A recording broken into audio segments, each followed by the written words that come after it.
என் மகனுக்கு ஒரு 4.5லேருந்து ஒரு 5 வயசுக்குள்ளே தான் இருக்கும். அவன் பிறந்ததுலேருந்து அவனுக்கு வந்து வீசிங் ப்ராப்ளம் இருந்துச்சு. பிறந்ததுலேருந்து இருந்துச்சு. அதனால் அந்த அளவுக்கு பெரிய அளவில் என்னால் பண்ண முடியல. 7,200 சொன்னீங்க. என்னுடைய சம்பளம் வந்து அன்றைக்கி வந்து 7,200 சம்பளம்.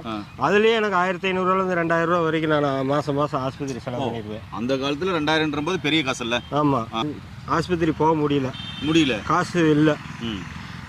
அப்போ ஐயா வந்து வைத்தியர்னு எனக்கு தெரியாது. அவர் வந்து என்ன பார்த்துருக்காரு, நான் அவரை பார்க்கல. இந்த மாதிரி மகனுக்கு உடம்பு சரியில்லையா அப்படின்னு, என்ன பிரச்சனையை சொல்லுங்கள் அப்படின்னாரு. இந்த மாதிரி வீசிங் ப்ராப்ளம் இருக்குது, இந்த மாதிரி இழப்பெல்லாம் இருக்குது அப்படின்னு. அப்போது அவர் இந்த மருந்தை கொடுத்து அப்படின்னு ஒரு பொட்டத்தில் கொஞ்சோண்டு கொடுத்து தேனில் கலந்து கொடுங்க அப்படின்னாரு. போன உடனே தேனில் கலந்து கொடுத்து தூங்கிட்டான். அப்புறம் கொஞ்சம் ஒரு 2-3 மணி நேரம் கழித்து மறுபடியும் இவர் சொன்ன மாதிரியே நான் கொடுக்கும்போது அப்படியே எழுந்துச்சு விளையாட ஆரம்பிச்சிட்டான். சாப்பிட்டதில் அந்த பையனுக்கு வந்து சுத்தமாகவே சரியாக போச்சு. அவனுக்கு